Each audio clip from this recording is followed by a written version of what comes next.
Home is a place where you find peace. For many, it is a safe haven, a resting place. And being an OFW, there is no greater joy than going back home.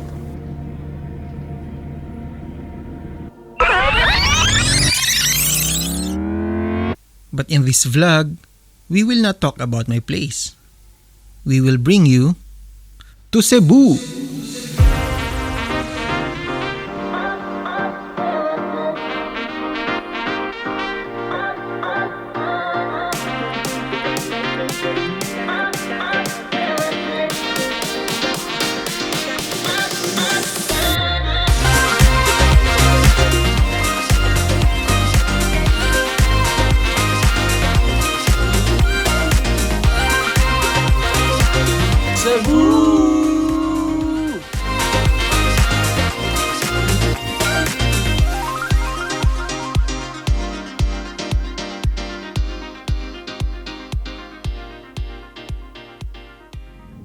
Our journey begins from my hometown in Cebu City in the island of Oriental Mindoro.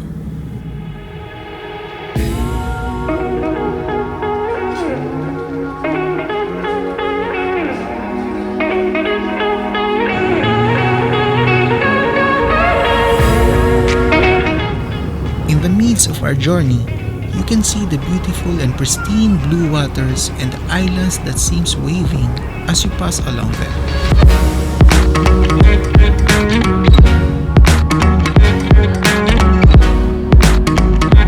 Arriving from Batangas Port, it took around 1 to 2 hours journey to Leah Terminal 4 for domestic flight. We used the South Luzon Expressway as our route to the said airport. It was a long journey, but the excitement of this trip is worth all the miles traveled.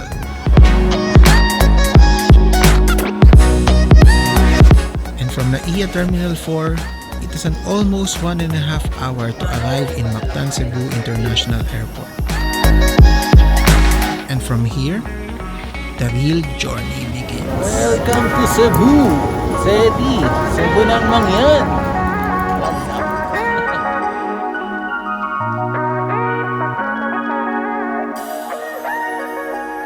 Diba, good morning. So yun, annyeong. Ayun na nga po. So, mamaya magtutour kami. Vlogger ko, no? Yan, maayong buntag, Cebu! Yan. Cut ko na lang yan. Ano? Bahala na sa edit.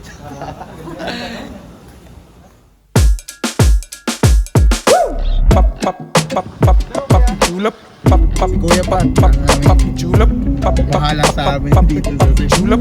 Pop, pop, pop, pop, pop, pop, pop.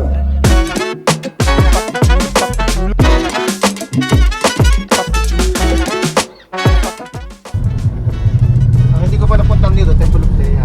Maganda yun, sir. Pero overlooking yun eh. Wala na ulit. Alam ko ka. Galing mo pala. Timing ka dun eh.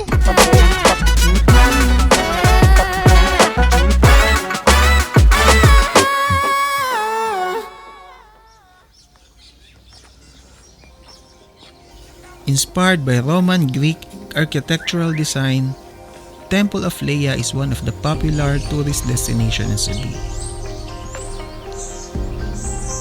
Some people also describe Temple of Leah to India's Taj Mahal because of the story behind its construction. It was built as a symbol of undying love of Mr. Teodorico Soriano Adarna to his late wife Leah Albino Adarna, grandparents to famous Filipino actress Ellen Adarna. With outstanding and awesome panoramic view of Cebu City, who will not fall in love to this place?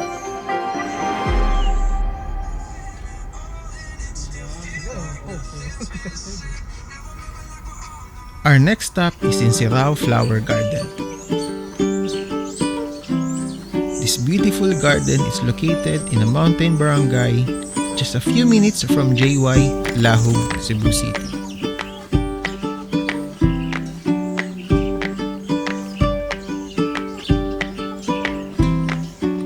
It is definitely one of the main attractions in Cebu, and you should put it in your list.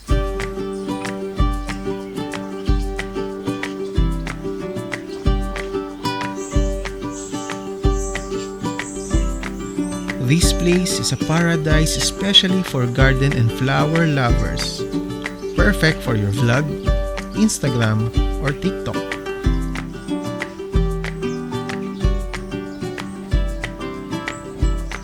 Truly a relaxing place if you are a nature lover.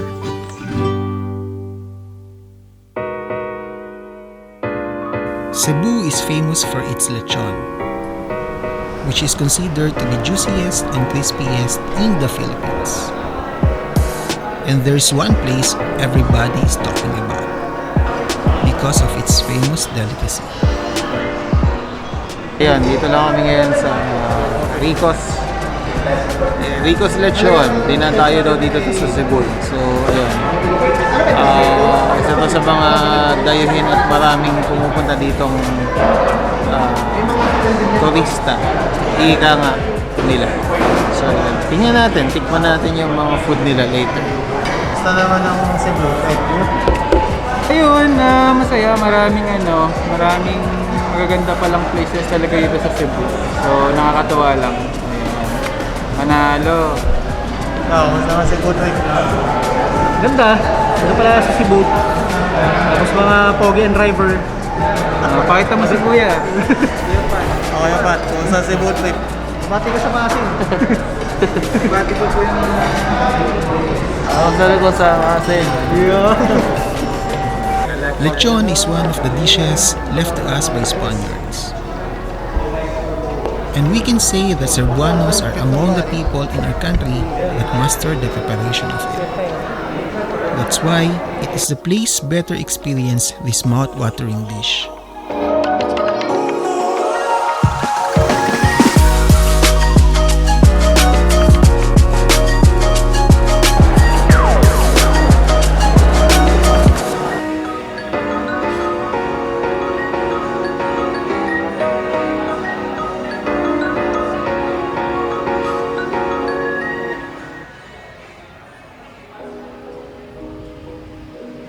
Cebu is one of the provinces in the Philippines with rich cultural heritage.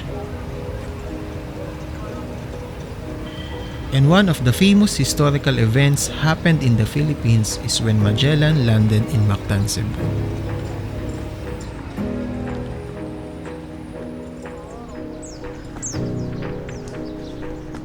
Fuerte de San Pedro or Fort San Pedro is a military defense structure in Cebu,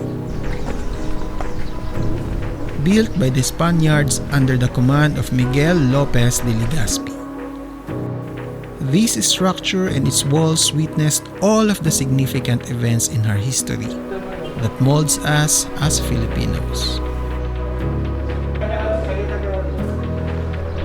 It is an honor to walk in the hallways of this magnificent structure, learning in the perspective of the modern society.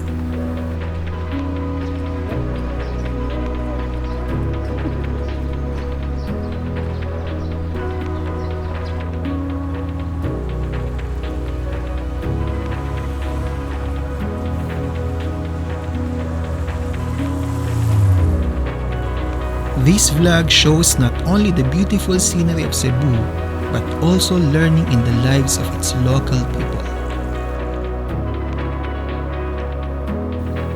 Cebuano is the primary language in Cebu. It is also referred to by most of its speakers as Bisaya or Binisaya. This is the language they commonly use in their daily conversation. And as a tourist, people of Cebu are really accommodating despite indifference of language. Truly a Filipino hospitality. Pandemic might have been stopped us from experiencing the world, especially our rich cultural heritage.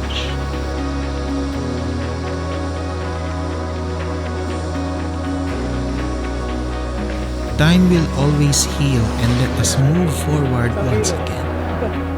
We always persevere. We always strive. Each one of us might have different struggle, different battle in life. But we must not forget that there's a time for joy, there's a time to laugh, despite of things that we're going through, because City of Smile is a place called Cebu.